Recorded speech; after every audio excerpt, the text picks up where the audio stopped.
Hi, everyone. Thank you so much for joining us today. I'm super excited. This is my debut show, so thank you again for joining, and welcome to Ethereal Encounters Unveiled, the place where you can discover your own truth. Please join us every week on Thursdays from 5 to 7 here, of course, at the United Public Radio Network and the UFO Paranormal Radio Network, which is 105.3 on the Gulf Coast and 107.7 FM in New Orleans. Today, we're so excited because you all know who she is. Her name is Michelle Desrochers, and we're going to be talking about, of course, we have Spooky Month, so we're going to be talking about scariest haunted locations, where and why.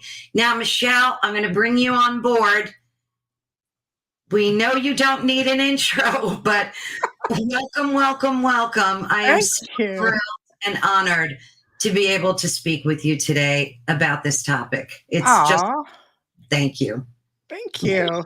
I'm very honored. I told you I'm a fangirl of yours. And thank you. I've been watching you on TV for such a long time, and you just have a personality that is so believable too. So I really appreciate that.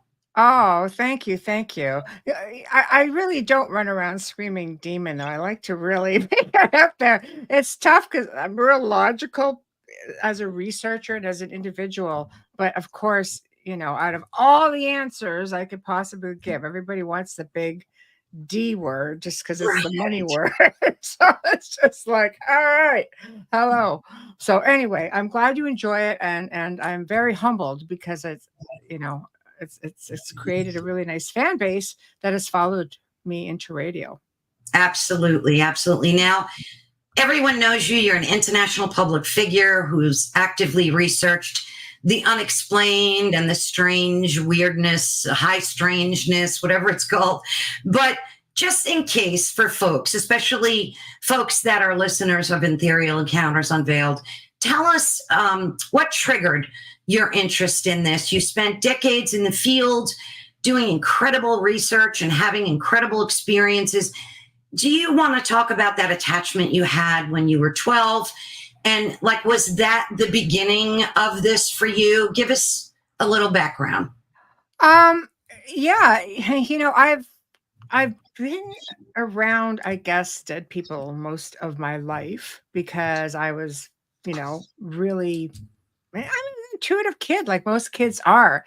And we have mediumship that goes back generations in both sides of my family, I found out, but especially in my mother's side. So it was always nurtured in me. I wasn't made to feel silly if I said, look, an imaginary friend, or there's somebody here, or, you know, it was never uncommon to go to my grandparents, for example, and see deceased family members or be told stories of activity that's gone on for all these years. So they would just show me pictures. Who did you see? Oh, this guy right over here. Oh, well, that's so and so. So it was a very comfortable situation. But you know, sometimes things kind of take a turn because you are very open to it, and going through puberty, that magical age where it's like, I'm here, and all of a sudden, you know, you catch something's attention, which is normal for you know, kids going through puberty. So something did at some point come in, and I did have a relative that spent a lot of time, you know, they didn't really have anybody in their life. So they spent a lot of time around my parents. And there was only a 10-year difference between myself and this individual. I think she just might have brought something in. And at that point, there it was, not quite sure, you know, where it came from, taking a guess here, but I'm looking at timelines. And that's when things changed. And things really, really wreaked havoc within the household. And I remember clearly up until the age of 18, still having issues. You know, you're hanging with your friends, and I'd come in late in the evening, and I always felt something at my back. Because of course, my room, I was that independent teacher, you know, teenagers. I want my room in the basement. saw. Of course. Yeah, yeah, okay. So I got the basement room, and it was a big room. I loved it, and but I always had company. So it took a long time. There was a lot of different things that would happen. I remember at one point having a friend over. She was just over visiting, spending the night, and watching horror movies all night. And all of a sudden, because back in the day, I mean, albums have made a comeback, but back in the day, it's pretty much what it was. And all of these albums started flying out of the sleeves because I kept my sleeves outward so I didn't have to damage the album. I would just slip in and I knew where everything was. And they just started flinging out. And so, whatever was there did not appreciate company at all. And then, I was dating, so I'd have like a boyfriend over and he'd just be hanging out listening to albums. I remember going upstairs at one point. I was just going to get, some like soft drinks and snacky bits just to listen to music and spend some time. And all of a sudden, like he comes out of the room and he was panicked. Something put its hand on his back and pushed him up the stairs. And he like face planted the landing. Oh yeah, he was like really terrified. So when we got back downstairs, we had the album playing, and all of a sudden the arm and the needle stopped, lifted up, and went back over perfectly onto another song. And I mean, perfectly. So I got used to things like that. Cold spots, a breeze just kind of going through the bedroom. I really got used to that. So anyway, it was just through trial and error, trying to figure out how to deal with this myself because I had two younger sisters and I didn't want to, everybody was being affected. And back then, it's not like there was, I'm really aging myself, but it's not like there was there was no internet. It's not like I could call somebody and say, hey, got something going on here. It's not like it is today. So I went to the public library, and the closest I could come up with was witchcraft and herbs and learning how to smudge and different things like ghost gardens, believe it or not, was a thing. So planting certain herbs and flowers around yourself would be something to deter spirits and some negative entities. But I learned through all of it that it was my mindset over and above everything, and through all the people that I have worked with and helped over the decades. I have educated them because I had to educate myself. And I believe in empowering people and teaching them how to keep their space clear so it never happens again. This could be anywhere from grounding and flipping that warrior switch on is what I like to say. Just you are in control. Don't go challenging, but you are more in control than you think, because that's what did it for me. It got to a point where, I remember coming home one night and I closed the door really quick, and you hear a big boom on the other side of the door. And I would just turn around and say, that's it. I've had it. And all of a sudden everything stopped. I was like, wait a minute. I'm assertive. I'm not challenging. And I had a quiet night. But what I come to learn since through research and being more seasoned and is how different fields blend.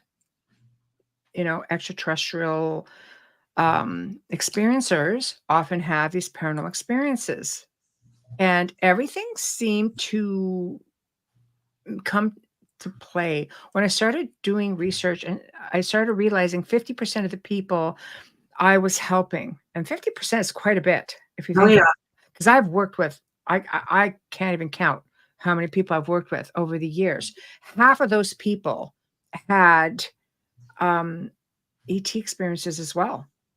They were reporting seeing grays. They were reporting a lot of the same characteristics. For example, let's say foul smells. Everybody's like, demon. It's also affiliated with abduction. Like, I don't even like the term abduction, but it does exist. It's just a thing, coming into the boudoir and, and smelling the smell of sulfur and a lot of things, sleep paralysis. We have a term for that in the paranormal. It's like, it's like the hag syndrome, something sitting on your chest. However, there are logical reasons for it. but there are also extraterrestrial reasons for it or theories. I started talking to my parents and doing the radio show. As you know, you meet all these people from all walks of life, and I interview a lot of people who are experiencers and professional people, everyday people. And I started realizing and hearing their stories, I'm like, wait a minute, that's me. That was me. Then I started thinking back. My grandfather used to have a telescope and he used to watch the skies all the time. We used to see UFOs all the time up north, all the time, clear skies. We didn't live in a really big city. We lived in a beautiful community right on the lake, surrounded by mountains. My God, we would see all kinds of UFOs. Mm-hmm. And I remember watching one night come down, took about 15, 20 minutes, just went down behind the mountain. I was just like 1 o'clock in the morning, I was just getting in. I just sat on the hood of the car and watched it. And I probably within a few minutes later, I don't know, 15, it's hard for me I can't think that far back. I'm getting old. But anyway, all of a sudden it just shot up like a bullet, took off. The next morning we woke up to military helicopters just swarming the valley. So I think back to all of this now and the timelines of everything. And before my mom passed, I said, I need to know if you've had any experiences like this. And she goes, oh, yes. I mean, we've had it going back into generations, people talking about seeing things, but she goes, abduction? She goes, I don't know. Like we've never really, you don't really think about it. Like I can't think that far back.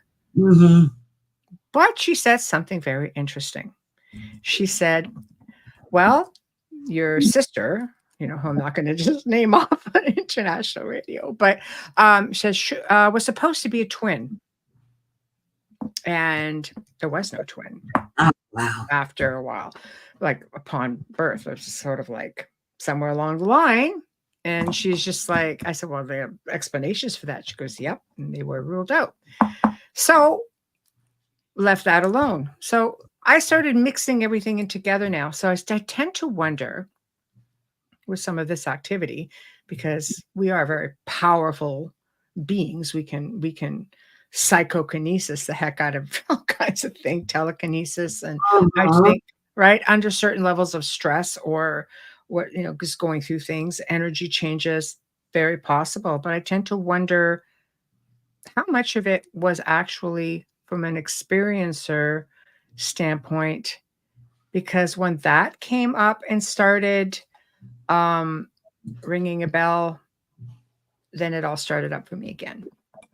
Let me ask you this. Do you think because I've spoken to so many other people as well, and they tend to think it's like a dimensional thing, the connectedness between all this high strangeness, say. What do you think it is? Do you think it's like a dimensional shift or a merging of dimensions? Mm-hmm. I think it's a crossover. I think it's all of the above, really. You go back to ancient times, the ancients would build near power spots and water flow, things like that, conductors of energy. And they had all kinds of interaction with different beings. And these power spots often ended up being type of portals that would come through. That's why you would build over top of them. And it's why, the church, for example, they would come into an area, take it over, and right over that power spot. There's a lot of ancient knowledge there. I think we are more suppressed in this time, in place. Therefore, those places still exist, but they're all under some kind of control of the powers that be, or they're just hidden off in plain sight. You can create portals. I mean, we do it all the time. Sometimes you don't even realize you're opening up like a portal. But I always say it's like listening to a radio station. You can only listen to one at a time. It doesn't mean there are not different layers within your time or within your space. And with that being said, I do believe a lot of them come through portals. Yeah. And right? I mean, our last house, things used to come through all the time. And we're like, how? But we could sometimes hear something over the house. It was a big tower. It was a big Gothic revival manner. It was just massive. And we would know. But then there was this one time, Carolann, where I was laying down. I wasn't quite asleep. And this is before I was actually, let's say, having more recollections and becoming comfortable with it again. And I Mhm. felt hands come up through the back of my head, Oh, touching from behind. There's a wall behind me. And yet, right there on the back of my head, I could feel hands. I may have said something like, touch me and I'll break your arm. that's It, good. it caught me off guard. It's like, oh no, no, no. And that was into that. And it was very respectful because the hands came off right away. Through time, I was kind of like, okay, at least wait till I'm asleep because you are freaking me out. Yeah. Then downloads started happening, things like that.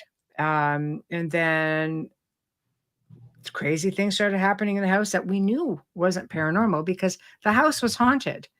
And not by grounded spirits because we can move spirits on. So we knew the spirits who came in visitation. We knew the behavior. We knew the sounds that the house made. Just being an old house, we knew a lot of that stuff.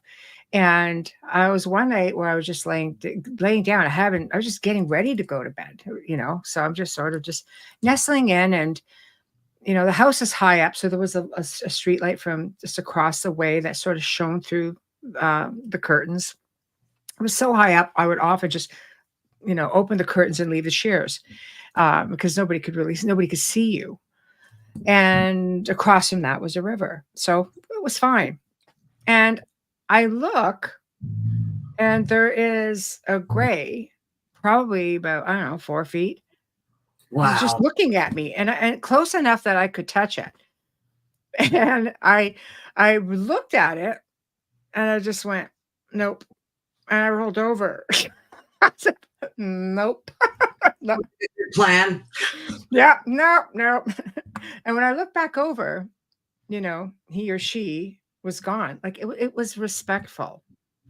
It was really respectful. So because of that, I started to embrace it more. And then I started really researching it and realizing the crossover between the paranormal and Mhm. my ET experiences. Mhm. And I became comfortable with it, welcomed it, and started having incredible experiences, amazing downloads, Wow. visions, Yeah. things like that. So, I noticed today a lot of folks that have been taken don't like to use the word abducted. mm. It seems to be a transition in that verbiage. Have you ever experienced being taken that you can remember? Has that ever happened to you? I've had missing time, things like that, very, very minimally. I've had, I think one NDE when I was quite young, and I don't know, I've always had mediums say you've had two, but I've always thought the second one could have been because something kept asking me, "Are you Mhm. done now? Do you want to go?" And I had babies pretty much. Oh, I'm like, no." yeah, yeah. Like my head felt like it was being pickaxed open. I'm like, "I don't care. I will take it as long as I have to." And after saying no literally 3 times, then everything stopped. All the pain went away. Everything was gone. It was just, don't ask me how, because it was about 4 to 5 days of the most intense pain. It took my vision. My vision was very blurred. At one point, I couldn't see at all, like something had set in behind my head, and it was very hard to hear. It was the craziest thing, and the doctor actually came to the house. He goes, "I've never seen anything like this." It took about, 2.5 days for the medication to kick in. Mhm. So, it was pretty bad, and it was like, you know, but it is what it is. I think it definitely opened me up. As far as abductions go, for sure it's happened. Do I have full recollection? No, but I've always said, make sure I'm asleep. Like I come back so exhausted that I'd be just like, oh, where did you have me freaking working all night? Like I really felt like that, but I have been shown, like leaving. At one point, I mean, I am literally coming up to this. this craft. I'm coming up like under it. At one point, I'm in it. I'm looking outward, and it's like it's almost I'm thinking like, am I on? What kind of a ship am I on? Because I'm looking out through like a ship portal around one, and I am looking out at stars. And so I'm just thinking, and all I remember saying is, "This is pretty awesome." Like I'm aware of it. I am aware of all of it. So it's just like, okay, with that being said, that this is really cool. But that's my recollection. So whenever I would go to bed, I'd be just like, oh, I'm tired. Just let me fall asleep first, and I don't care. And I would be asleep like this. Like it would happen pretty quick.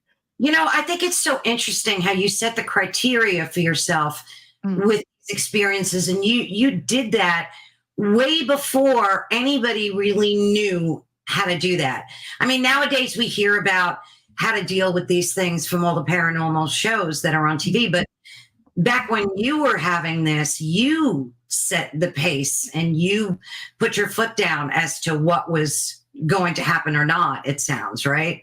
Well, with the paranormal part of it, yes. Like what came in, I trained myself, but I lived a long time just sort of under the thumb of something, and I knew it was an entity. I knew it was. I one night, I sat up in bed. Mm. And the room just filled with a mist, and I'm going, oh, this is not going to be good. Oh. And I knew instinctively, and something just kind of started coming up at the end of the bed. And it was like seeing it from about here upward. It was massive. And I'm just looking at it. And it's just like, and even at that point, as it started to manifest, I just said, no, no, that's enough. No, I Mhm. just had enough. I didn't go under my blankets. I just sort of like just hunkered down and like I was brought up Roman Catholic, kind of Mhm. clutched onto the faith of hang on to the Bible, and just like I didn't say anything other than that. I just clipped onto it because at that time my faith was in little um that little book. Everything went. And I realized, okay, because I wasn't practicing Roman Catholic by any means, but I realized at that point, wait a minute, I put my intention into this. And Mhm. now I know that everything is about intention. And, like people would say to me, well, can I just smudge? I said, well, you think you're going to smudge one time? It's going to do it if you're trying to get rid of something. I used to be backed up like a year and a half, sometimes 2 years to see people personally. And so I would work with them over the phone at the time or online and say, no, this is what I want you to start doing it. I want you to do this 3 times a day because you're taking control. It's the intention of Right. of the putting behind the act of smudging. Over time, they will dwindle it down to a couple of times, to one time, maybe every other day. It's I did that so people were I was giving them a task to do. I was putting them in charge of their space. You can utter any words you want. People will say prayer. People will just be firm. I said, but it's the intention and the strength behind the words that you're saying. It Mhm. is the intention and the strength behind the act of Right. however you're cleansing. And that's what worked. By the time I was able to go and see people, in some cases, like, no, we're good. Excellent. They're like, no, no, we followed everything. And when things, if things would amp up, I'd hear from them like 2 years later and say, just want you to know things amped up a bit and we Right. took care of it. And things are quiet for another few years. So I'm just like, I believe so much of it is here because in helping people, sometimes, I've noticed if people just seem to attract a lot of things. And I also believe that people put out a lot of their own energy.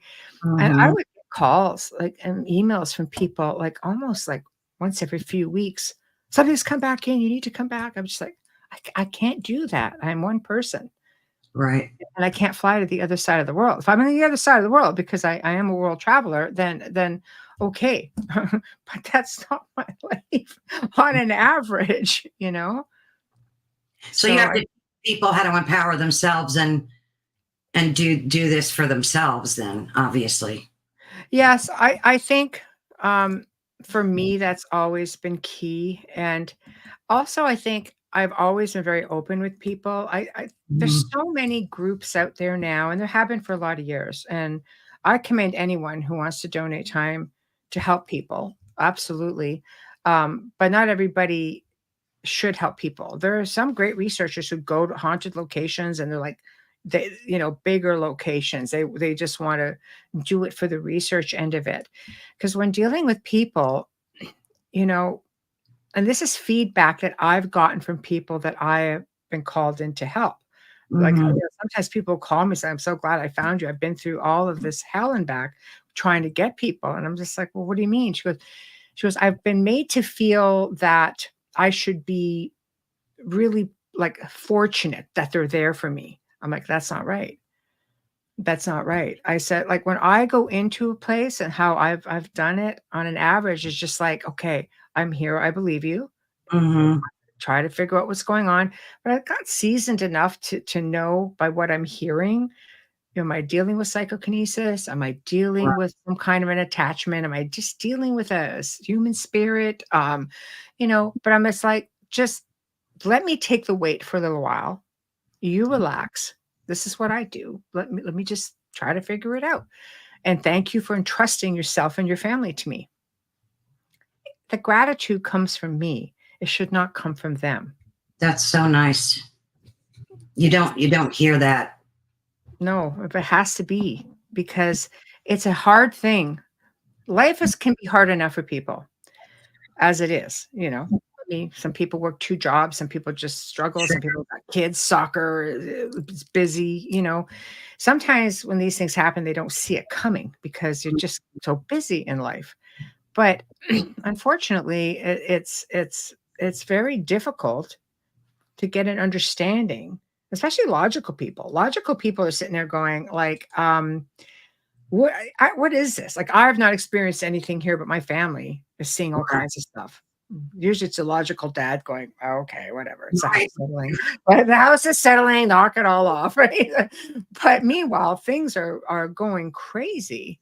And it's hard for them to get their head around that, let alone having somebody come in, you know, and saying, "Hey, you're lucky we're here. We're going to figure this out."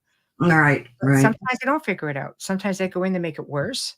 They get in there challenging things. Or what people also don't realize is that I don't go in to communicate with things. I don't want to communicate with it. I don't care about it. If it's a human spirit, would you like us to try to move that human spirit on or Mhm. negotiate? We've had some people like, "No, we're happy with the human spirit." Okay, well, this guy doesn't like it when you're in this room.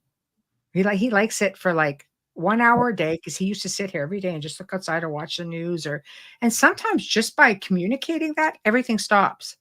But when you're dealing with something that may not be as agreeable, a really Right. malevolent human spirit or some kind of an attachment entity, then it's like, I don't want to communicate with it because you're communicating with it. Then they go home. Your researchers go home. Okay, we've got good stuff here. But this family who doesn't want anything to do with it now has this entity going, "Well, you wanted to talk to me an hour ago." Yeah.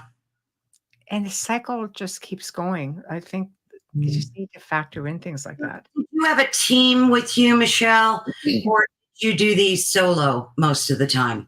Well, I pretty much retired from it. I know, retired from television for the most part. I retired from all of that. I think the pandemic kind of got the world coming Right. to a stop, right? So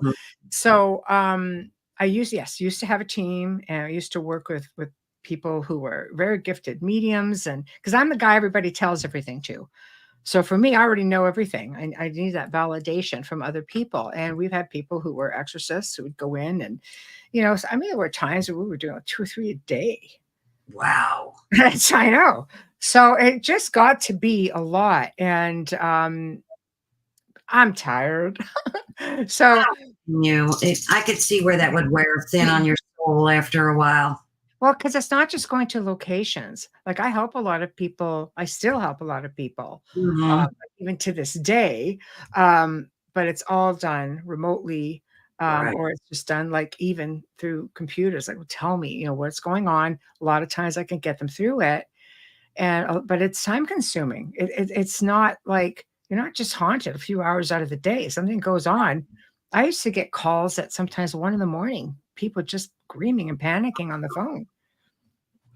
And to help people, it was a 24/7 thing. I was there all the time. Oh, I can see how.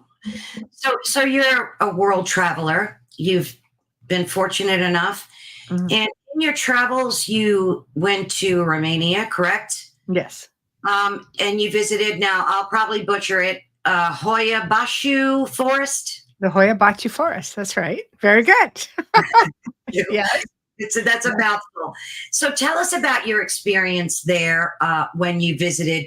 Now, of course, we're going to be talking about haunted locations, especially during this wonderful spooky month that we're having. But people claim that as soon as they walk into this forest, that they suffer from, now these are some of the claims, from severe anxiety. They feel like somebody is watching them. Others walk out with scratches, bruises. They have no idea where it came from. Mhm. Some people believe that the forest is haunted by peasants who were murdered a long time ago. Obviously, the forest holds a lot of history. Mm. There's evidence of settlements there back to Neolithic period. So I think it's back 6,500 BC, Michelle. And I think that makes it the oldest settlement in Romania. That's as far as I delved into it. So please tell us about your experience there. Okay. Well, I mean, going there, I didn't want to know a whole lot. We spent, probably close to 3 weeks going from one part of Romania to the other. And Hoia Baciu is located pretty much in the Transylvanian region of Cluj-Napoca. It is said to be the world's most haunted forest.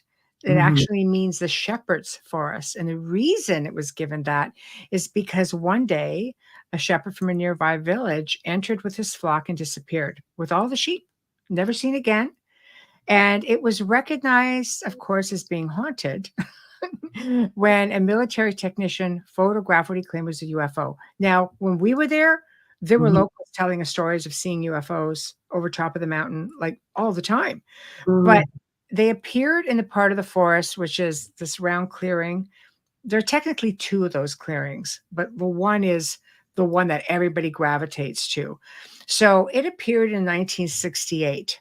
It's said to be Romania's Bermuda Triangle. And what happened after that is there was a little girl who disappeared. She was 5 years old. And 5 years later, she reappeared, still 5 years old, wearing the same clothes with her same little doll, only she didn't look right. It's as though her mind was gone. She was never, ever the same. But the fact that she reappeared is amazing. Like, there are crooked trees everywhere. I mean, it's crazy. And when we were there, we noticed that there was no sound. And when I say that, I mean no birds, no sounds of like crickets, No. frogs. There's nothing. There was nothing.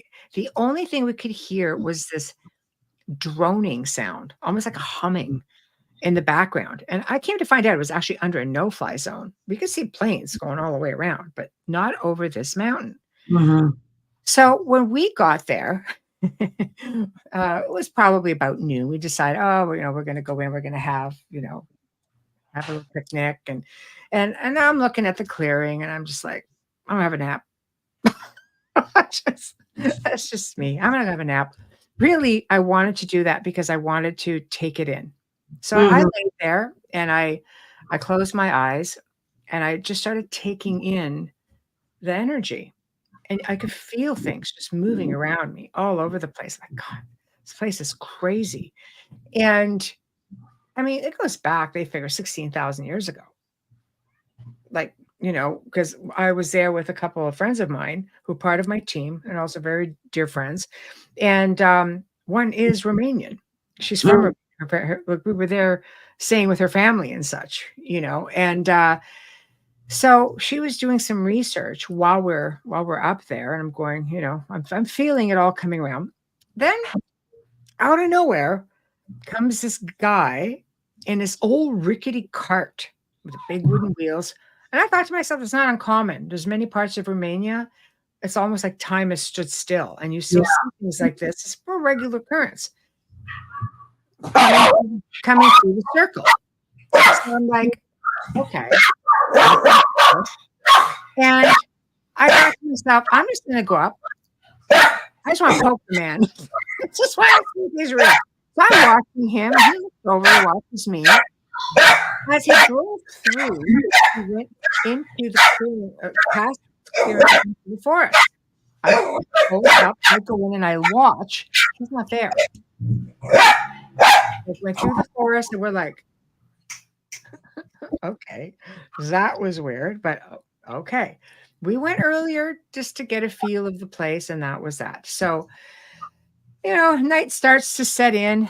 And just before that, just before nightfall, one of the girls says, "You know what? I am going to go in and I am going to sorry, I'm just trying to get rid of this thing up here. I'm going to do EVPs, which is capturing electronic voice phenomena, trying to capture sounds and voices. There's 6 ways into the forest. So she just goes, I'm going to start here. I said, don't go to that one. Like that corner is really, really active, and just avoid it. Save it for last, whatever. So she went in. By the time she got to that one, she looks over at Melissa and I, and she goes, I feel very heavy in the chest right now. And we're looking at her and going, I bet you are. There's this tree, probably about this big around. I'm not talking a monster tree, about this big around, and we could hear it cracking, and it was coming down like this. And we're like, yeah. And it went bam, just like this. So she spins around. And she's like, oh, you're just about having a stroke. So at that point, we're like, okay, obviously we have company. So, you talk about the anxiety and stuff like that. A lot of people report having, anxiety, some people nausea, some people break out in rashes. The headaches, yeah, we were sort of feeling that a little bit. Burn marks, scratches. This is all stuff that's typical of the what's going on in and around the forest. Some people get picked up, they get thrown. In fact, a lot of people who used to film there didn't go in by themselves. They went with people from the University of Cluj. They went in, and they went in with people. We were actually 3 days behind a very popular Travel Channel show, and he was having a meltdown in the forest. I'm like, oh, for Pete's sakes, it's just ridiculous. But you got your theatrics, and everybody reacts differently. I'll leave it. Correct. But it's had a lot of. It was known for a lot of things, magnetic anomalies. I have to say, portal. I truly believe that droning sound was a portal, because it's like a, why would it be under no-fly zone? Right. So later that night, it was a night of a supermoon, and everybody used to say, oh, we're just going on the night of the supermoon to bring in the full potential of the energy. I'm like, no, man, I just want to get back out because it's 4 kilometers to the car. It's in the wee hours of the darkness. So the supermoon comes up, lights up the whole circle. The whole, it was just like daylight. It was unbelievable. So we had, I don't travel with a lot of equipment. We had just like what's called like a little hack shack, little ghost box sort of thing. And I think to show you when that was, I had an iPhone 6 and that was high tech. Oh, jeez. It was the newest thing out there. Okay. A long time ago now. Anyway, and one of the girls had an iPhone 4. Their phones died completely. So we had one phone left for recording, which we recorded the spirit box session. And they were coming through speaking in Romanian. And Audie's was Romanian. I said, can you speak in English? And they said, da, which is yes. So we were getting Romanian and then English. So that's kind of cool because there's no language barrier, which we thought was very, very fascinating. So at one point, we could hear this old-fashioned music. and um, a voice came through and said, something about let's dance, that sort of thing, right? And I thought, okay, that was interesting. Mm. And then a voice came through and went, Vlad the Torturer. And we knew he had been through that area because it was on a way to Hundora, where he was Mhm. imprisoned and where he would often, work with the king of the time and Sigmund, right? So he went there. So we knew he'd been through the area. So I thought, okay, that's very interesting to have that come up in a ghost box session. Vlad the Torturer. It's like, all right. Then the crazy music came in behind that. I was like, okay. So all of a sudden something growls. Oh, I don't like And that. well, it's funny because we actually had this friend of one of the girls, and he's like super skeptical. And they're good to have around because they keep things very grounded. And when the skeptical guy turns around and points and says, "That's not good," and you turn around, like if he says that's not good, then that's not good. Right. But it looked as though we were given the. Do I believe an entire tree line was coming down? No. But I believe that we were given the illusion that something was walking over this tree line. This is big forest, mature trees, because it started going like this, the trees, like if they were being walked over, the same way you would walk over tall grass.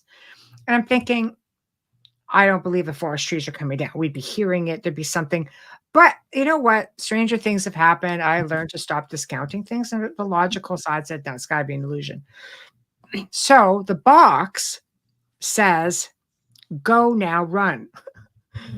I'm like, oh, I'm gonna run. But I don't cut my losses. I think I've just been handed my own rear end here.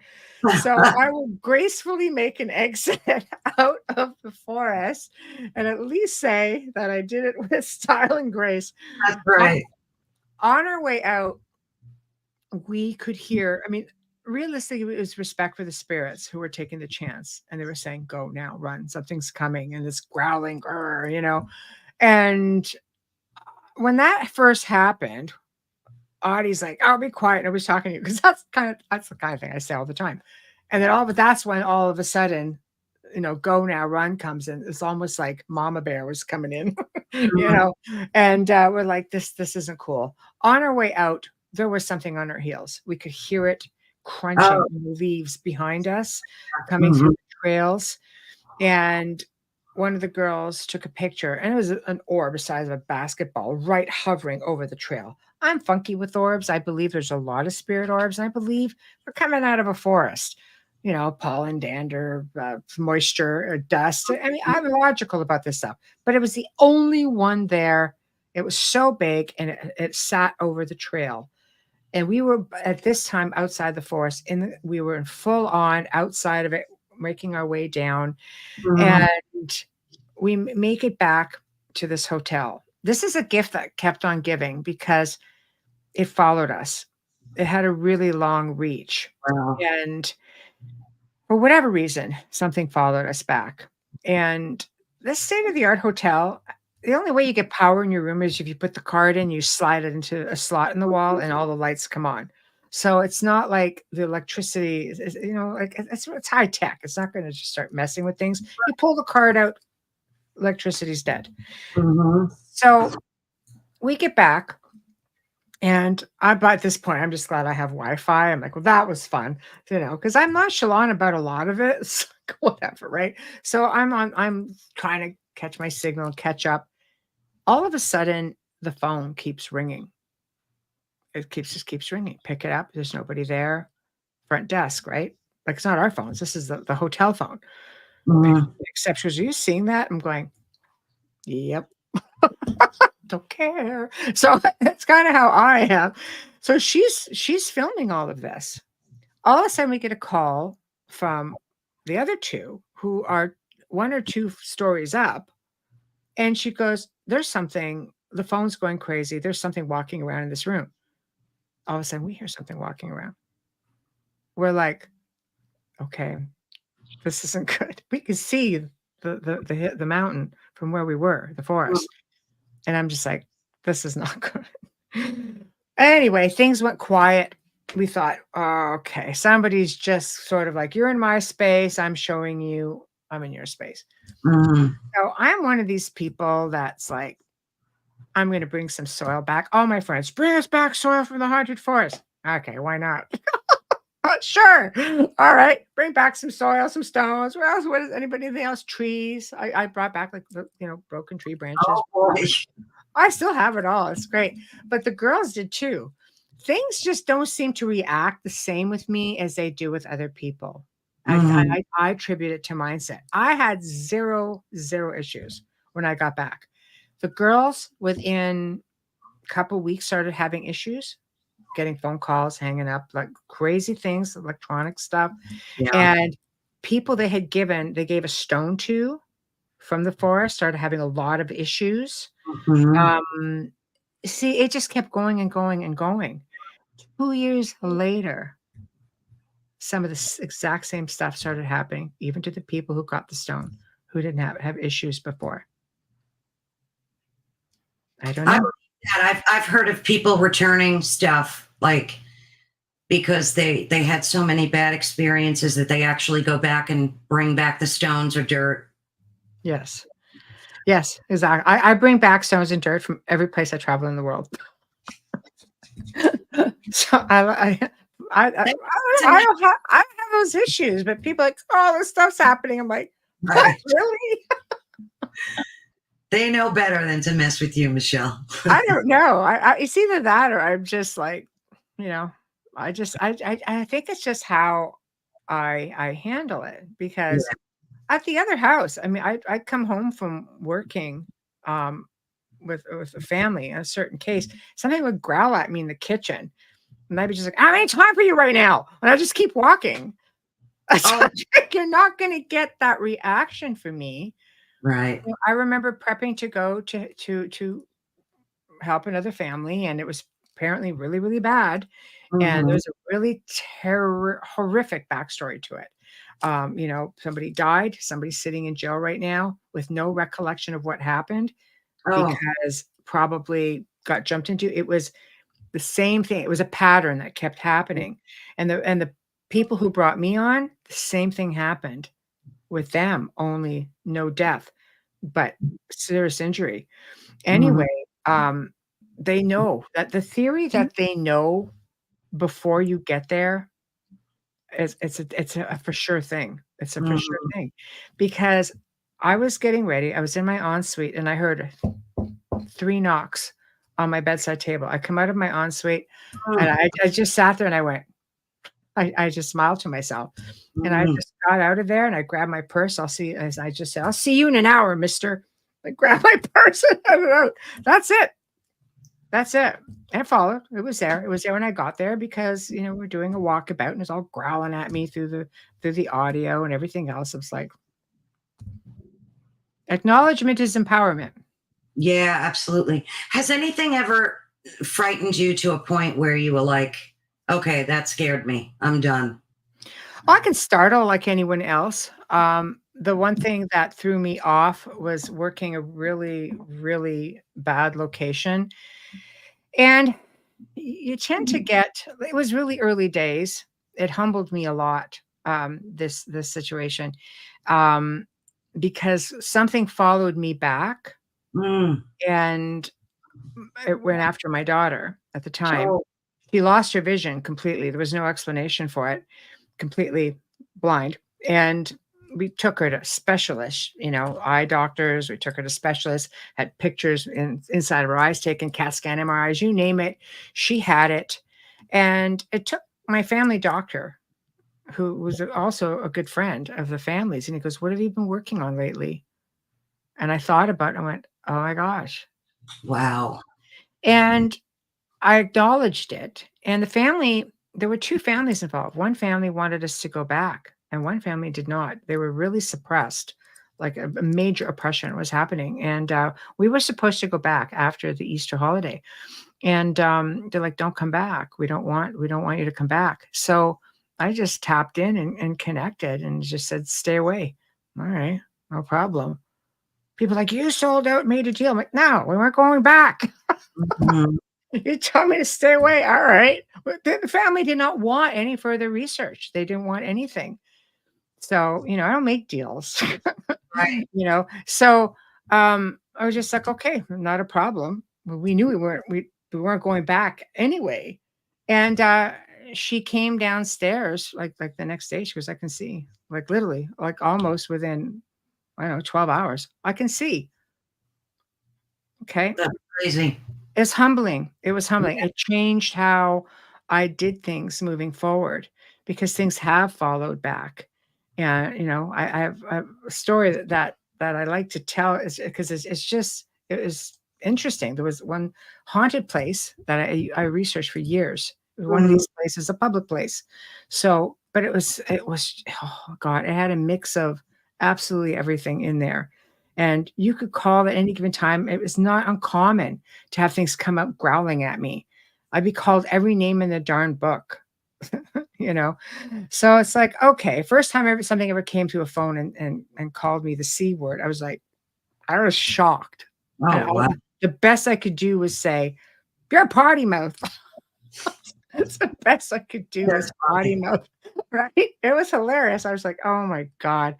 So anyway, this place, it was just one of these places that kept delivering. But something followed back one time, and I woke up in the middle of the night. And it's like spidey senses. I was like, something's not right. So came down the stairs. I went down into the den, and there was a big Mhm. leather recliner there, and I could see the term "darker than dark." It's a thing. It is a thing. As I could see the form, the silhouette of something, and it was breathing, and it was going like this Ooh, growling pant. And I sat down on the sofa and I looked at it and it went, "Ugh," just like that. And I just stood up and I just said, "Don't let the door hit you on the way out." And I went back upstairs and I could hear a good. like that, a big popping sound behind me. And which tells me again, like dimensional, right? Just like that. Right.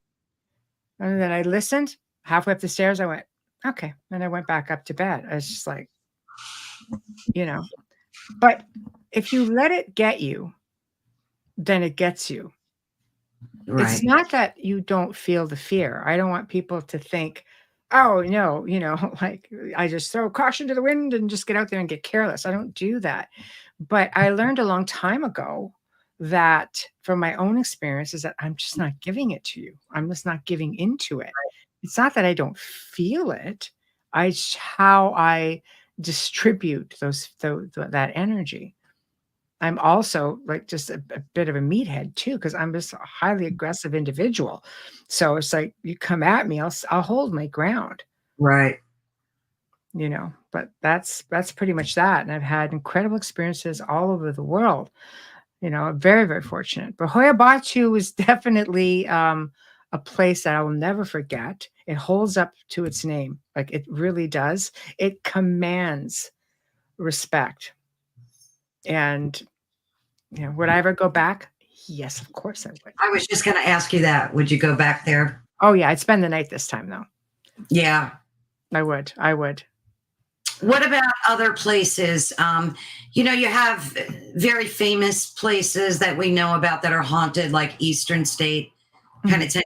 Have you ever been there? Or I've not been there. I've been asked to go. I've been asked to film there as well.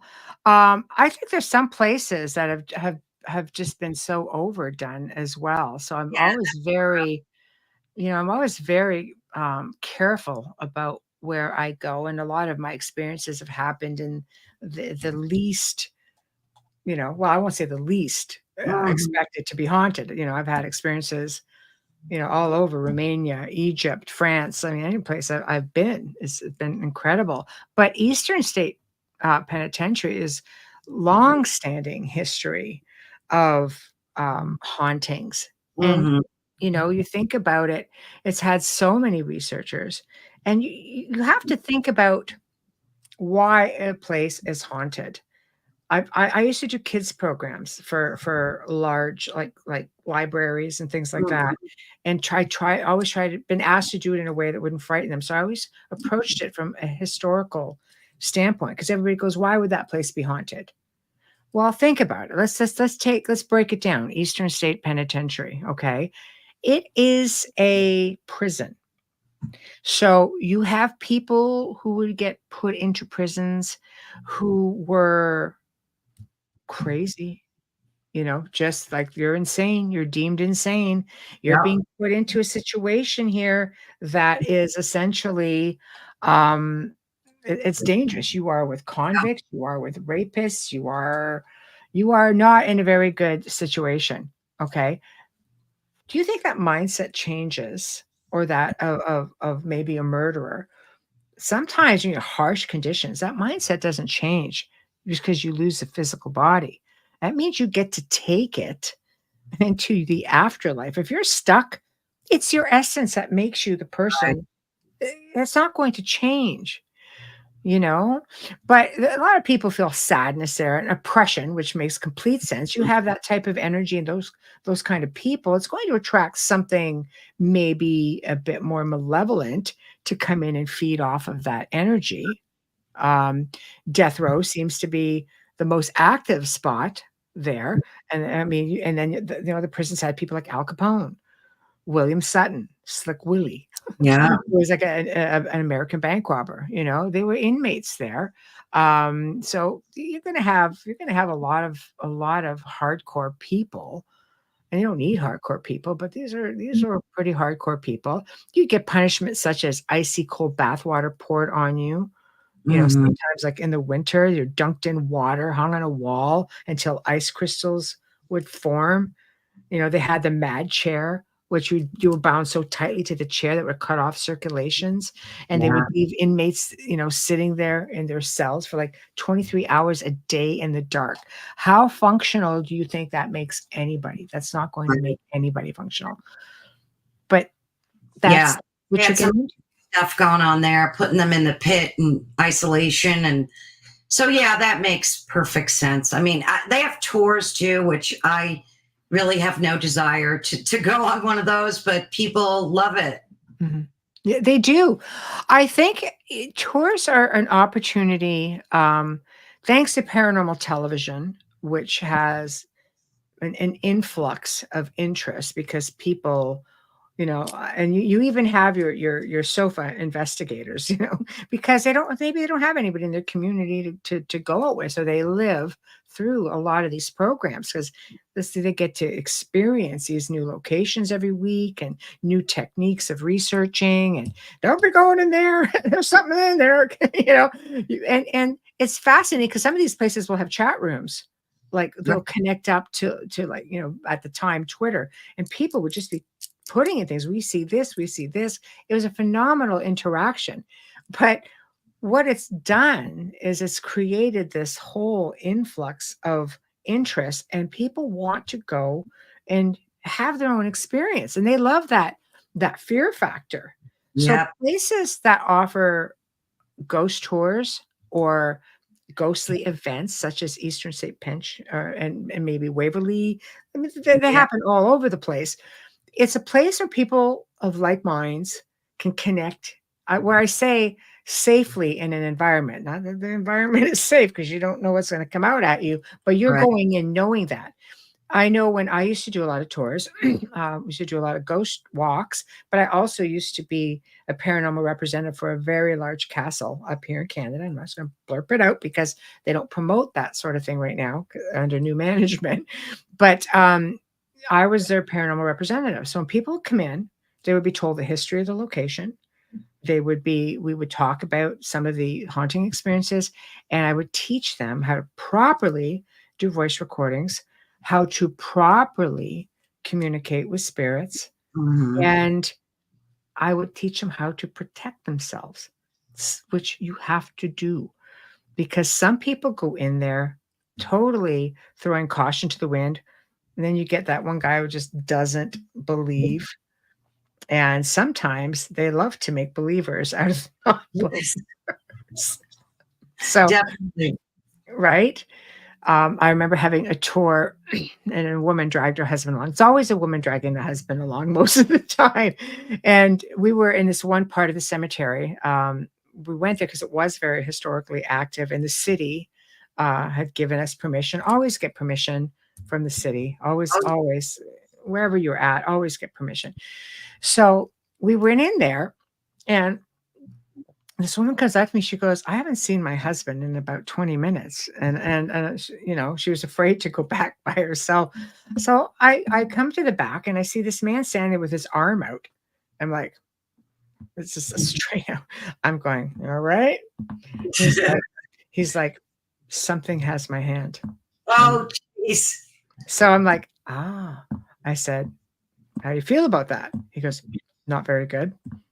It's like, okay. Says, "Why don't you just pull it back?" He goes, "It's these icy little fingers." He was a child ghost who used to like going around holding Uh, hands. So I just looked at him. I said, "Just pull it away." He goes, "I can do that." I said, "Yes, you can." The wife's like, "You should have just let him stand there for another hour." that's funny. The wife was having a great time with it. I felt for the guy. I'm just like, oh man. But they gravitate to the skeptics for some reason. So you Absolutely. notice Absolutely. And some of it's funny and it's good. It makes for good TV. So they really do. yeah, it makes for good TV. That's it. The guy was a good sport. He's just like, I came here a non-believer, and I'm leaving here closer to being a believer. Oh, that's good. That's That's all you can ask for. I said, "You were a good sport." He goes, "I was terrified." She was 5 years old. He goes, "I don't care." Most terrifying 5-year-old I've ever met. that's funny. What Yeah. about the Monte Cristo homestead in New South Wales, Australia? That's supposed to be regarded as one of the most haunted locations in Australia. Have you heard anything? There was supposed to be tragedies there built in 1885, I believe. Anything about that, Michelle? Or I actually included that in a show that I did. Joe, our station owner, and I had a show for God about 3 years called The Gray Zone Uncensored. And Mhm. we would often speak about haunted locations. And this one, along with another one we're going to talk about tonight, being the Tower of London, with phenomenal stories, by the way, we included these locations because they were so active. Mhm. So it was during one of our Halloween specials. So I found I had a lot of information. So I'm just putting up some notes because there's so much I just want to touch on as All much right. as possible. It's an incredible place. It's said to be Australia's most haunted house. It was constructed between 1884 1885, perched up high on a hill. And its history is infested with superstitious deaths, ghost sightings, and tragic occurrences. Mhm. Original owner was Christopher William Crawley from 1841 to 1910. He died in the homestead on December 14th, 1910, from a combination of heart failure and blood poisoning. The latter was called by a carbuncle on his neck. Mhm. It got infected, and scratching his collar until I got infected, and he died. His wife, who could not cope with her husband's death, locked herself inside the house and died, I mean, quite a long time later, August 12th, 1933, from a ruptured appendix. Oh, That's pretty horrific. That's not fun. So let's talk about the spirits. Of course, we mm, have the original owners. They're believed to be roughly 10 spirits who are here. And the original owners hated animals. They hated animals. So they still hate them.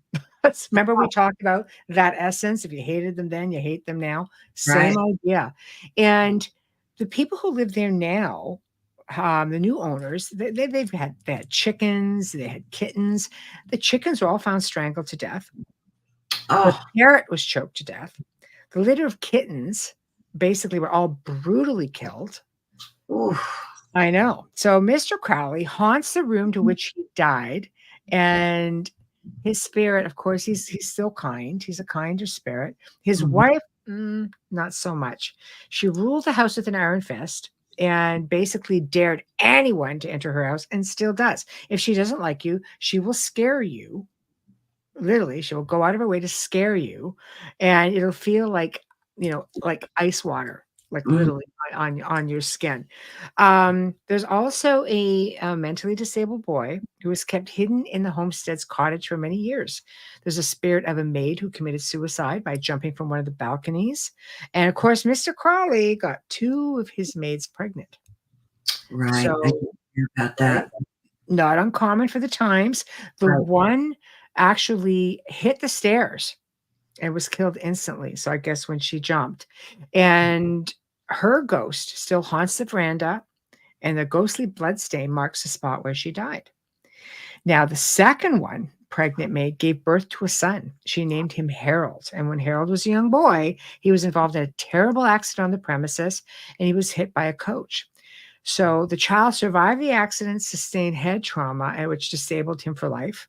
He was Mm. kept in chains in the coach room. Like, how horrific was that?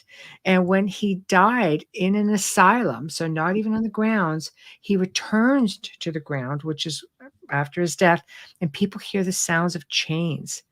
So the coach house is haunted by this young man and a young stable boy named Morris. So he basically wasn't feeling very well one day, this Morris boy, and the master did not approve of the fact that the boy slept in. So to teach him a lesson, he basically set the boy's mattress on fire. And those screams are still heard to this day. And then there's another boy who died falling down the stairs. So there's a whole lot. I mean, for one location, Yeah. there's a whole lot of stuff there. A whole lot. So tragic. It is very tragic. But sometimes you're getting to the history. Like, can we do the Tower of London next? Oh, absolutely. Go for it. Tower of London was built by my ancestor, William the Conqueror, Oh, who never actually stepped foot in England, by the way. The no. French king who had an English throne. My grandfather used to tell the stories about that. He goes, our ancestor was the only king French, he was the only French king ever to rule England. And it was just something that we kind of went on about for ages. I'm just like, this crazy stuff. But it is an amazing, amazing place. So it was built by William the Conqueror in 1078, 12 years after he conquered the area in the Norman Conquest of 1066. It was expanded on by future kings in the 12th and 13th centuries, still contains the crown jewels of the monarchy. It has an estimated 400 people who were tortured and executed here. In 1483, two young princes were infamously murdered in the tower, right? Richard. That was King Richard, who they found in the parking lot. That Richard buried down there. Yeah, that same guy. Anyway, the murder was unsolved to this very day, and they did end up finding the boys, and they knew. After now, we know what's unsolved, but at this time, they did not know. So basically, shadowy figures are seen holding hands. They believe this are the young man, and they drift from room to room and they melt into the walls. Catherine Howard, the wife of Henry VIII, is said to be here. Anne Boleyn, who is the most active spirit over there, also the wife of Henry VIII, was imprisoned and beheaded there in 1536. She has often been spotted on many different areas of the tower with her headless torso, just paces around, Oh, frequently spotted in the chapel of St. Peter, where she was buried. Here's the story that I love the most. In 1873, a soldier who was on duty was hearing commotion in the chapel. And he's like, what's going on? He pressed his face into the glass and saw a procession of ghostly lords and ladies, knights in armor, and Anne Boleyn walking through this procession. wow. Now, I have a question about your ancestry, but before I get to that, I just want to say thank you to the folks for joining us today, for tuning in. You're listening to Ethereal Encounters Unveiled, the place where you can discover your own truth. Of course, we are live on United Public Radio Network and UFO Paranormal Radio Network 105.3 and 107.7 FM in New Orleans. So I just wanted to put a thank you out there. Now, Michelle, your ancestry intrigues me. So you are related, right? What else can you tell us about your ancestry? Like, I'm sure boy. whole genetic study on your family history? Long before ancestry, the ancestry places. Hey, Howie. Before all of these DNA places started coming out, my grandfather, who's been gone for probably about 35 years now, 40 years, did our family tree, and my uncle took over. Now, for one side of the family, he did all of that for it, very minimal on my grandmother's side.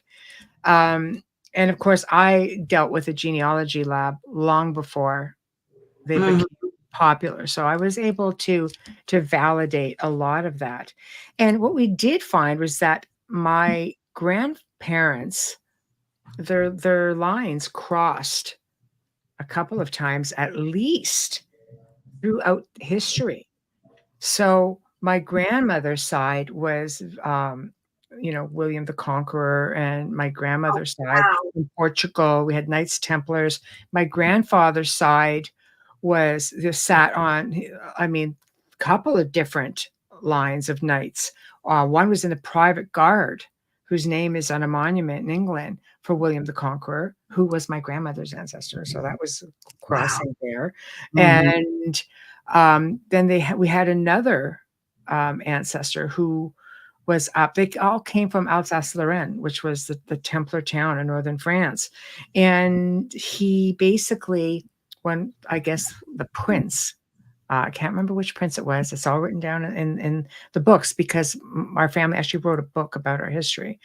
And he essentially gifted the prince and the new princess 100 acres of land to build a castle.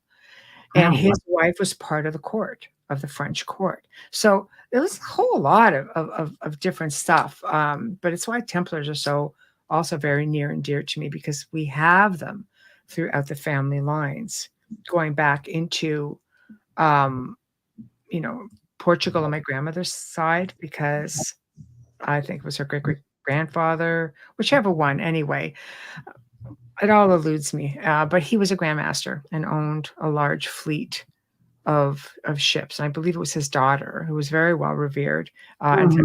in Columbus, and somehow, and I don't know, it just moved around. Nobody's proud of Columbus, just saying. So we don't say it very often. But anyway, he's in the woodpile somewhere. But it's very, very vast on both sides. And what got me on the path of researching my family lines, which validated a lot of the journey that we've been on, and a lot of the stuff that my uncle, his oldest son, found after my grandfather's passing. He Mhm. finished it, but because my grandfather came through and he started communicating and saying this, and this. Like, he gave us all this information, and I'd be sitting there going, this was all through medium friends of mine and stuff. I'm just like, what? What does he what? What does he want? And they're saying you have to do this, and this, and you have to go here, here, here, and here. He would leave stuff on my PVR, and I'm just like, did he leave that on my PVR? She goes, yeah. What? Oh yeah, oh yeah, it was crazy. So, I would just look at my uncle and say, blah blah blah, and he goes, yeah, I found all that. Do you have a lot of interesting, like, Knights Templar stories? Oh, I'll bet.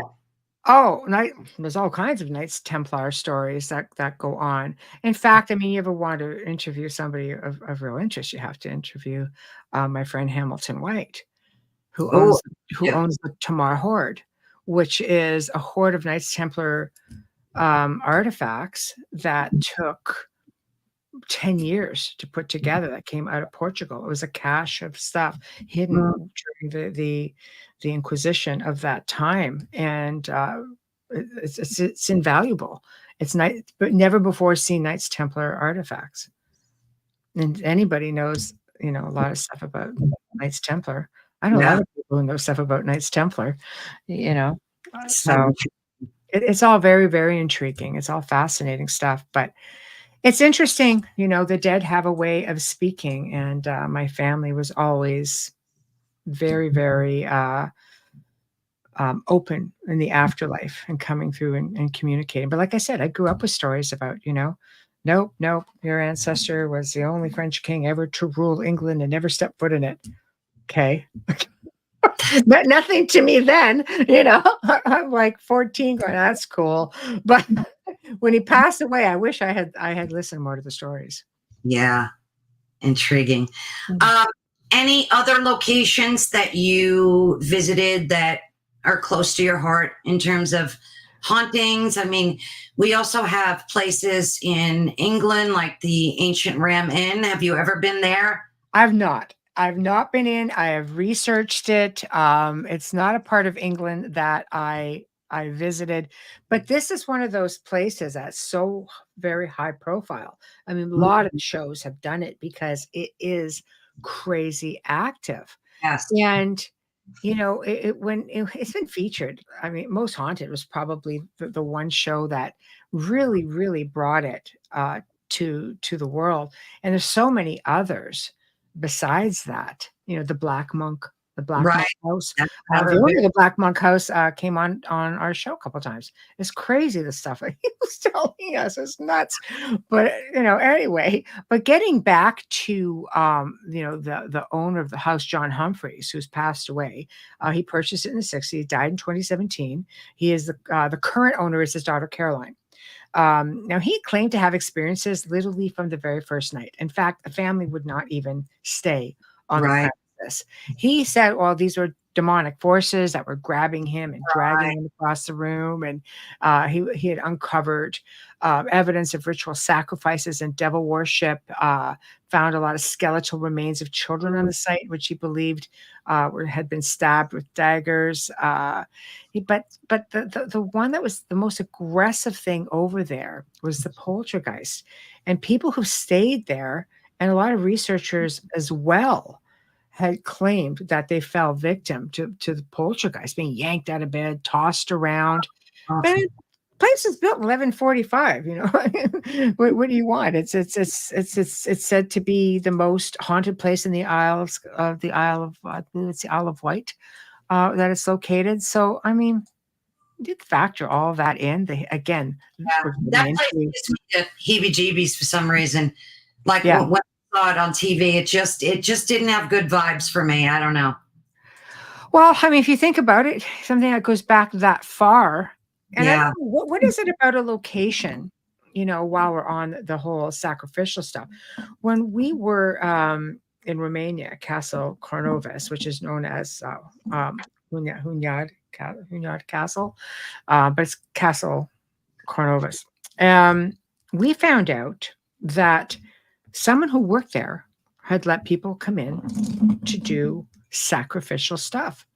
And where the chapel was, they used to just light all these candles around there, and they were Mm. doing ceremonies in there. Yeah. Whatever happened, it brought in these dark things. And I think the objective, and which is sad to me, the objective is always to try to get into the Vlad Tepes, Dracula. They're Mm. trying to bring forth this man. And because hey, he was a revered ruler.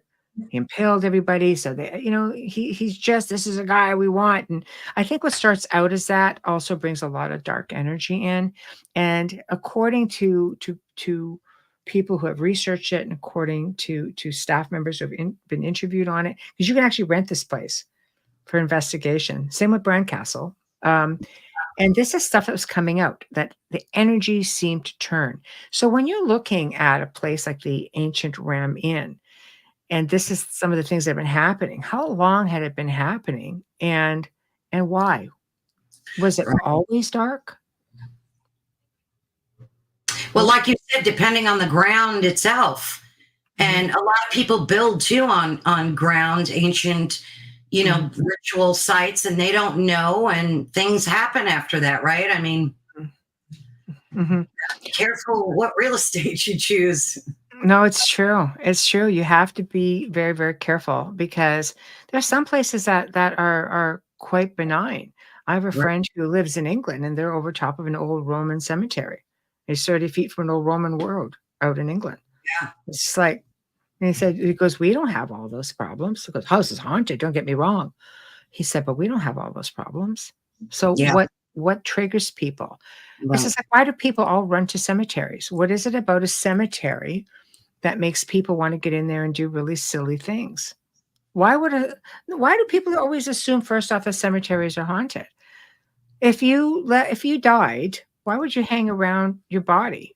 I mean, Exactly. you could go anywhere you want. Now, again, don't get me wrong. If you don't realize you're dead, you might want to hang around the body. It's not unheard of that spirits actually try to get back in, but most spirits have an understanding of the body's in the ground, something's going on. Why am I here? I'm going to go back to places I had fonder memories of, maybe see my family. Why do we feel drawn to visit a body? Well, do you think when folks go to cemeteries that there's not the dead there, but they're summoning these spirits there? Like, why the cemetery? That's such a great question. Mm. I feel that there are things out there that prey on people who grieve, is what I think. I believe a spirit, you could talk to your loved ones anywhere. You don't have to be going to a cemetery. I think it's just a symbolism. You feel Yeah. like you're sitting with that person. It's the last bit of the physical of their life that we have to hold on to, right? So a lot of people will gravitate. But in doing so, and I've seen this in people who have helped, who have been grieving. So if you're grieving, you really want a message from your loved one. Some people will do anything to get that one Right. last message. Like, let me know you're there. Let me know you're okay. There are things that are out there that will give you that experience and they will mimic that individual. And I remember one time a woman messaging me and she says, I need you to come over. Thankfully, she was in the same city. And I said, okay, why? She was, my husband died. Something's wrong. I'm like, okay. So I went over. I found out after the fact that she had been doing a lot of voice recordings. She was trying to communicate. She was heavily grieving. Oh, So a message was left on her answering machine. It was this growling.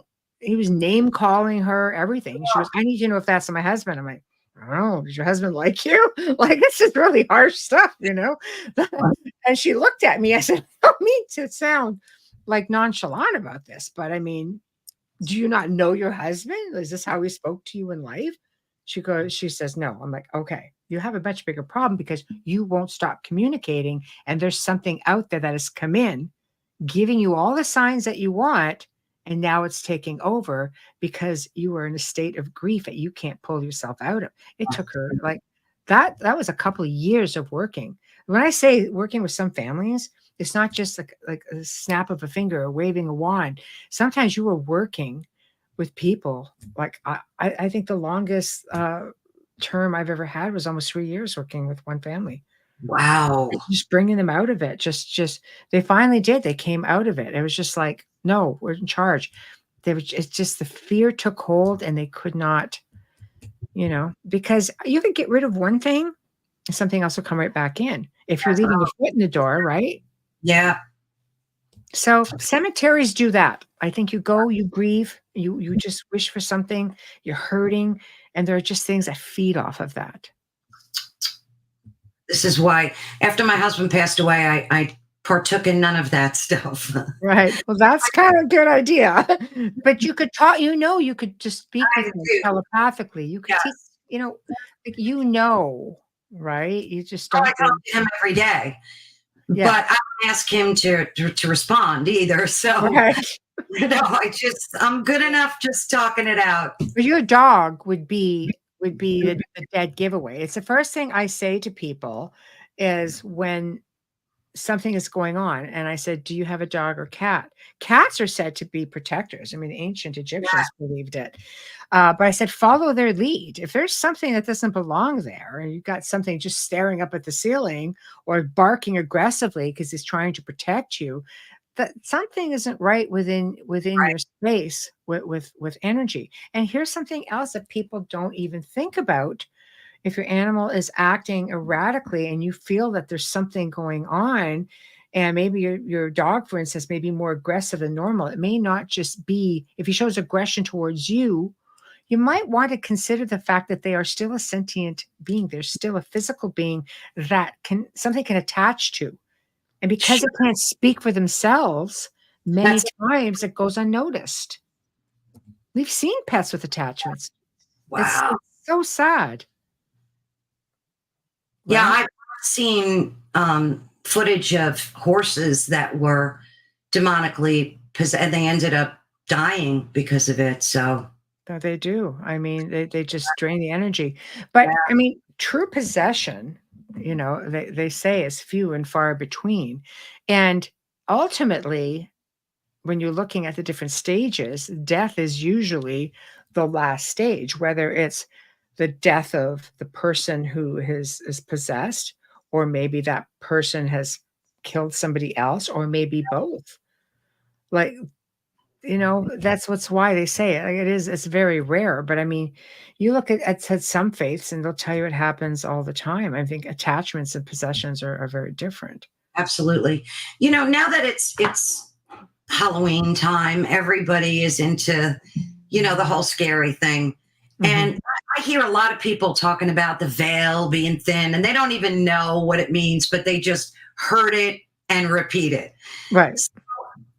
Let folks know what that really means, Michelle. What does it mean when the veil is thinner in the Well, month of October? I'm gonna maybe burst some bubbles here because we're Halloween when the veil is thinnest on All Hallows Eve, which means that the dimensions between the living world and the world of the dead sort of become one.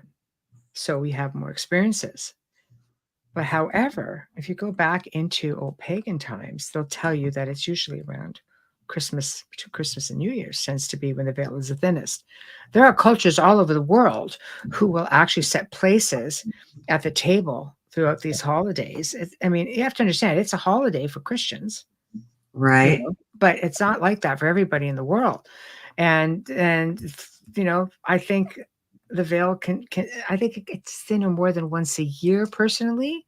So they honor the dead. They say that winter solstice, for example, as Mhm. they're putting everything to bed, they're burning that fire at Samhain, and they're putting out the old, and they take the fire from that, or a flame from the fire, bring it in, light their hearth to protect themselves because things are moving around. That's not necessarily at Halloween or All Hallows Eve, but I think is it just the whole allure things? A lot of people don't even celebrate Halloween.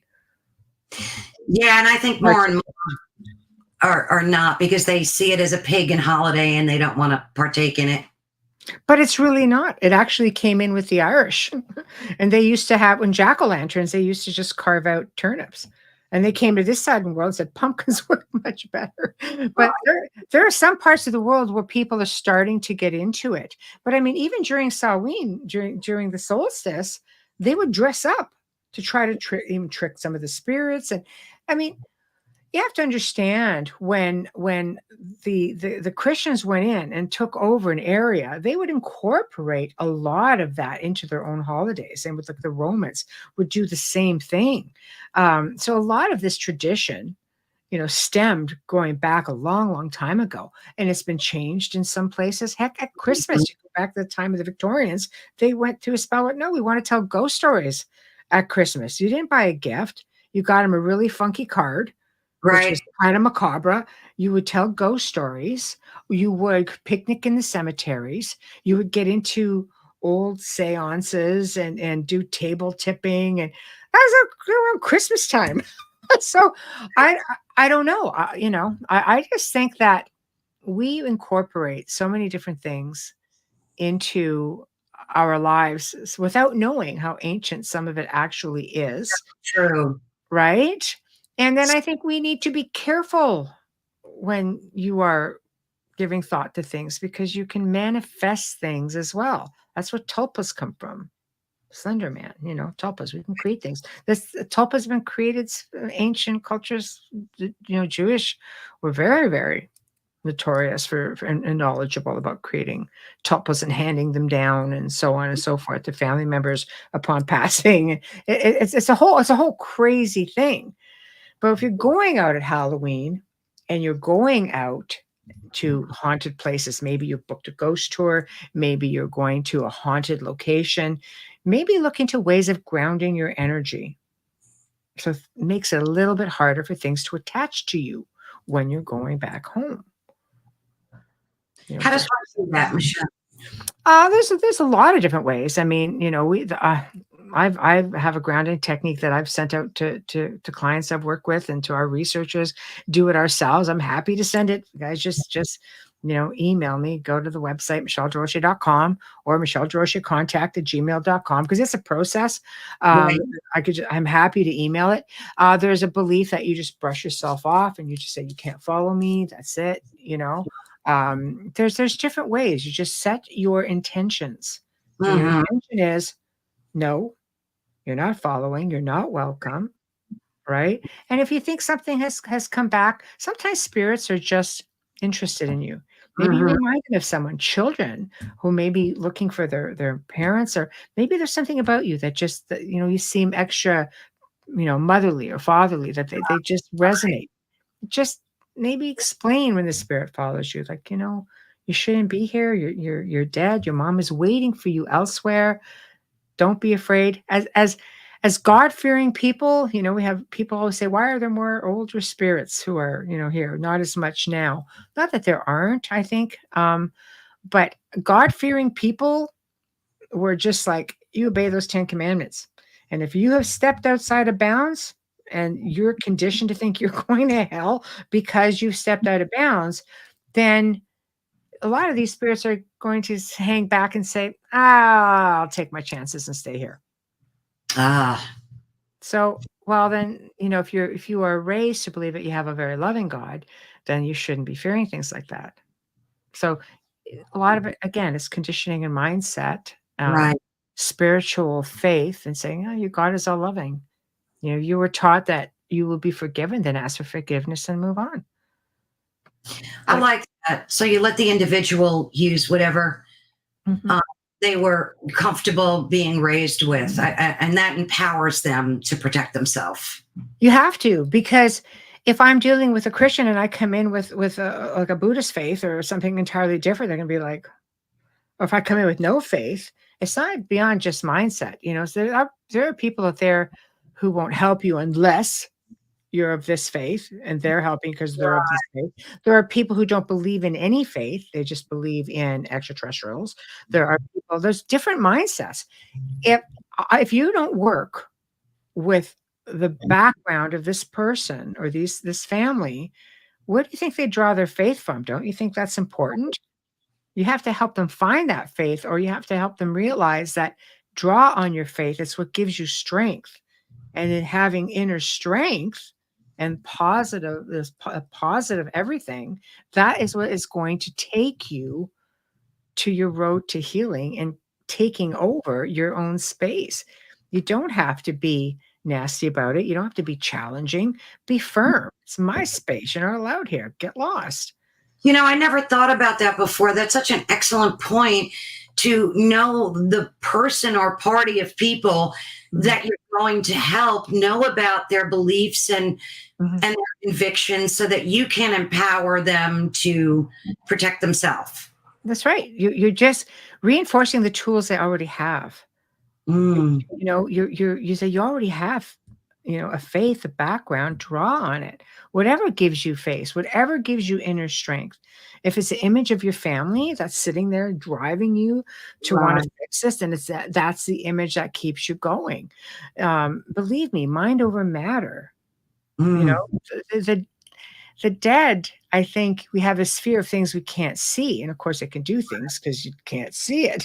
You can't anticipate it. Not everyone has mediumship. But you take hold of your space. Believe me when I tell you, it's the intention behind the words. It's a power behind the words, the intention behind the act of what you're doing. It makes all the difference in the world. So instead of running out of the room screaming, it's best to just stand your ground and let whatever it is that's there know that this is your home, your space, and you will have none of it. If you have the courage to do so, absolutely. Because it's like if you're going to run around screaming, and if you have something that even, I mean, energy, even a human spirit needs energy, helps it manifest or move Mhm. around a little easier, you know.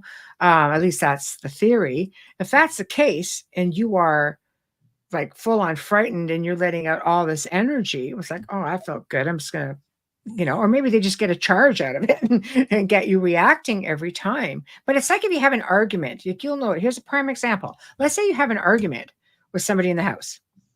You leave the room, you come back a couple of hours later, you sit down in that room, you know, the argument's done, it's over, whatever, you worked it out. But then you're feeling really foul. You feel heavy and you're like, God, you're starting to feel cranky. I'm sorry, for every action, there's a reaction. That energy is trapped there. If you don't get rid of it, you know, it's going to take a while to dissipate. You're going to be affected by that energy. Can you imagine a haunted location that has had centuries or thousands of years or maybe even a decade or time to sit and fester? Poltergeists do that. That's like self-manifested energy. That's a projection of energy that over time manifests. And now you've got people with fear and anger, people who are researching, and Yeah, there's a mix of everything. like It a just keeps perfect going. cocktail. Yeah.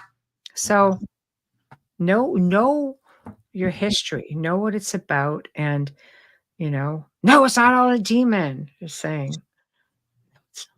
There's a lot of explanation. Thank you, television world. I love you all. Thank you for doing this to me.